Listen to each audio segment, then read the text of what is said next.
నమస్తే ఫ్రెండ్స్, నేను మీ Shiva local leader channel. మనతో పాటు గతంలో బీబీనగర్ మాజీ సర్పంచ్ అయినటువంటి భాగ్యలక్ష్మి శ్రీనివాస్ గారు ఉన్నారు.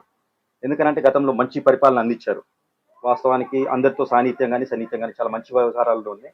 కానీ గతంలో చేసిన మంచి పనులకి ఉద్దేశించి ఇంకా కొంచెం ఎక్స్పెక్ట్ చేశారు. ఆ ఎక్స్పెక్టేషన్స్ తగ్గట్టుగానే పని ఉంటుండొచ్చు అని చెప్పేసి బీఆర్ఎస్ నుంచి ఎక్స్పెక్ట్ చేస్తే వెంటనే వెళ్ళి కాంగ్రెస్ పార్టీలో చేరారు. మళ్ళీ ఇప్పుడు తిరిగి మళ్ళీ అదే బీఆర్ఎస్ నుంచి మళ్ళీ నాకు మంచి ఆలోచన ఉంది, మరి మరి ఎందుకు తిరిగి బీఆర్ఎస్ నుంచి చేరాల్సి వచ్చింది అని ఒకసారి మనతో పాటు ఉన్నారు శ్రీనివాస్ గారు. శ్రీనివాస్ గారు ఒకసారి చర్చిద్దాం. సార్ నమస్తే. నమస్కారం. సార్, అసలు వాస్తవానికి ఒక సంచలన నిర్ణయం తీసుకున్నారు. ఎందుకనంటే గతంలో మీరు బీఆర్ఎస్ నుంచి మంచి సుపరిపాలన అందించారు, గ్రామంలో మంచి మంచి పేరు ఉంది అని చెప్పేసి చాలా మంది వ్యక్తులు కూడా చెప్తా ఉంటారు. కానీ వెంటనే తిరిగి మళ్ళీ బీఆర్ఎస్ నుంచి చేరారు. అసలు ఈ బ్రేకింగ్ న్యూస్ అసలు చాలా మంది ఏంటంటే కొంతమంది కూడా సరే ఒక బలం చేకూరిందని కూడా అనుకోవచ్చు. సార్ మీరు చెప్పే ఆలోచన ఏంటి అసలు?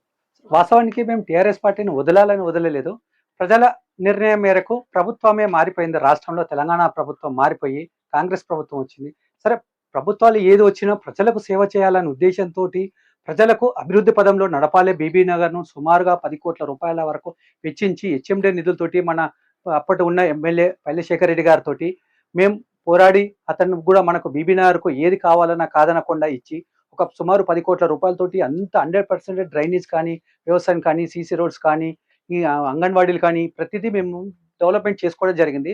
సరే, మేము ప్రతిపక్షంలో ఉండి పోరాడటం కంటే అధికార పార్టీలో ఉంటే మళ్ళొక 10 కోట్ల రూపాయలు బీబీనార్ను వెచ్చించి బీబీనార్ను అభివృద్ధి చేయాలనే నిర్ణయంతో పోవడం జరిగింది.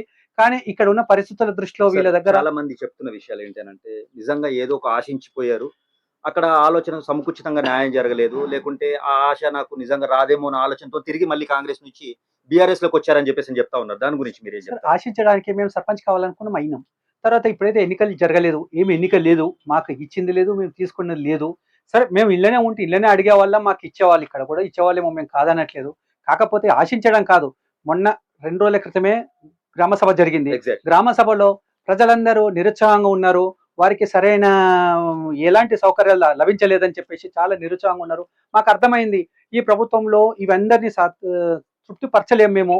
అనవసరంగా ఇక్కడ ఉండి మనం ఇబ్బంది పడుకుంటా ప్రజల్ని ఇబ్బంది పెట్టడం కంటే మనము ప్రతిపక్షం నుండి గొంతెత్తి ప్రజలను మాట్లాడి ప్రజలకు ఆ గొంతెత్తి అన్న క్వశ్చన్లు వేసి కనీసం వాళ్ళకు రేషన్ కార్డులు కావచ్చు, ఇంటి స్థలాలు కావచ్చు, ఏదే కానీ వాళ్ళ తరఫున పోరాడడానికి ఛాన్స్ దొరుకుతుందన్న ఉద్దేశంతో మేము పోయాం. కానీ ప్రతిపక్షంలో ఉంటే మాకేదో హోదా వస్తుందని కాదు, అధికార పార్టీల నుంచి ప్రతిపక్షంలో పోయినామంటేనే మేము ఏది ఆశించకుండా ప్రజలకు సేవ చేయాలనే ఉద్దేశంతో, ప్రజల పక్షాన పోరాడాలనే ఉద్దేశంతో పోవడం జరిగింది అంతే. సార్, ఇప్పుడు చాలా మంది ఎక్స్పెక్ట్ చేస్తున్నారు, ఎందుకంటే మండలి నుంచి ఒక గొప్ప నాయకుడు, అంటే ఒక పోరాటం చేసేందుకు ఒక వాయిస్ వినిపిస్తేందుకు ఒక వ్యక్తి లేరు. మీరు నిజంగా బలంగా మాకు శ్రీనివాస్ అనే వ్యక్తి మాకు వచ్చారు అని చెప్పి బీఆర్ఎస్ వాళ్ళు కూడా కొంచెం వ్యక్తం చేస్తా ఉన్నారు. బీఆర్ఎస్ నుంచి ఒక గలం విప్పడానికి కానీ, అంటే తప్పకుండా ఏదన్నా ఒక ఉద్దేశంతో ముందడికి వెళ్తారు అని చెప్పేసి మనం చూడొచ్చా? శివగారు, అంటే మనం మాట్లాడాలని కాదు, ఎప్పుడైతే అన్యాయం జరుగుతుందో ప్రజల పక్షాన మేము మాట్లాడుతందుకు ఎల్లకాలం ప్రతిపక్షంలో ఉన్న అధికార పక్షంలో ఉన్న మేము మాట్లాడటంలో తప్పు జరగదు. మా తరఫున అన్యాయం జరుగుతుందంటే అక్కడ పోరాటందుకు మేము 100% మేము నిలబడి ఉంటాం అంతే. అది మీరు ఇప్పుడు ఏదో నేను టీఆర్ఎస్ పార్టీలోకి వచ్చినని చెప్పేసి నేను పోరాడుతాను, ప్రతి సబ్జెక్ట్ మీద పోరాడుతున్నాను కాదు.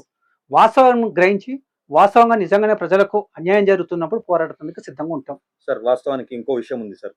ప్రధానంగా మీరు పనిచేస్తున్నప్పుడు టైంలోనే ప్రధాన సమస్యలు కొన్ని బీబీనగర్ నుంచి చాలా మంది గ్రామంలో వేలెత్తారు. అంటే దాన్ని ఎత్తి చూపారు, ఈ సమస్యను తీర్చలేకపోతున్నారు ప్రధాన సమస్యలని అని చెప్పేసి. రేపు రాబోయే ఎలక్షన్స్ లో ఈ ప్రధాన కారణాలను తీసేస్తారు అని చెప్పి, ప్రజలకు కావాల్సింది తీసేస్తారు అని చెప్పేసి ఊహించొచ్చా మీ నుంచి? తప్పకుండా చేయగలుగుతాం. అంటే ఏది చేయగలుగుతాం, మా పరిధిలో ఉన్న వాటికి మేము ఎలాంటిదైనా సమస్య పరిష్కరించగలుగుతాం. కొన్ని మా పరిధి దాటి ఉంటాయి. ఇప్పుడు గ్రామ స్థాయిలో ఉన్న వాటికి మేము చేయగలుగుతాం. గ్రామ స్థాయిలో లేని మండల స్థాయిలో, రాష్ట్ర స్థాయిలో ఉన్న వాటిని మనం చేయలేదు. కొన్ని ఇంప్లిమెంటేషన్స్ మనం పార్టిసిపేట్ చేయలేము మనం. కాబట్టి వాటి గురించి వెయిట్ చేయాల్సి వస్తే మేము అధికారుల దృష్టికి తీసుకెళ్తాం, దాని మీద పోరాటం చేస్తాం. ఓకే, బాగా ఎక్స్పెక్ట్ చేస్తున్నాను అంటే స్థానిక ఎలక్షన్స్ లో మల్లగారి సీను పోటీలో ఉంటారు, నిజంగా బలంగా నిలబడతారు అని చెప్పేసి నిజంగా చూడొచ్చా సార్? అది చూద్దాం. ప్రజల ఆశీర్వాదం ఉండాలి మనకు. ఫస్ట్ ప్రజలు ఓకే అంటే చేయడానికి మేము సిద్ధంగా ఉంటాం, ఎప్పుడైనా ఉంటాం. ఏ పార్టీలో ఉన్నాయన్నా మేము చేయడానికి వెనుకాడలేదు, వెనుకాడం కూడా. వాస్తవానికి కాంగ్రెస్ నుంచి సీట్ రాదేమన్న ఆలోచనతో తిరిగి బీఆర్ఎస్ లోకి వచ్చారని చెప్పేసి వినిపిస్తా ఉంది. దీని గురించి మీరేం చెప్తారు? మేము సీటు గురించి అని కాదు, ఇంట్లో బేరం కాదు మాకు.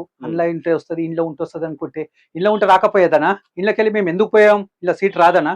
ఇళ్ళైనా మాకు సీట్ వస్తుంది. సీటు గురించి కాదు మాకు ముఖ్యం, ప్రజలకు మనం సహాయం చేయాలి, ప్రజల పక్షాన పోరాడాలి, ప్రజల పక్షాన నిలబడాలి. ప్రజలకు అన్ని సౌకర్యాలు వసతులు కల్పించాలనే ఉద్దేశంతో మేము పోవడం జరిగింది. Thank you sir, thank you so much. మంచి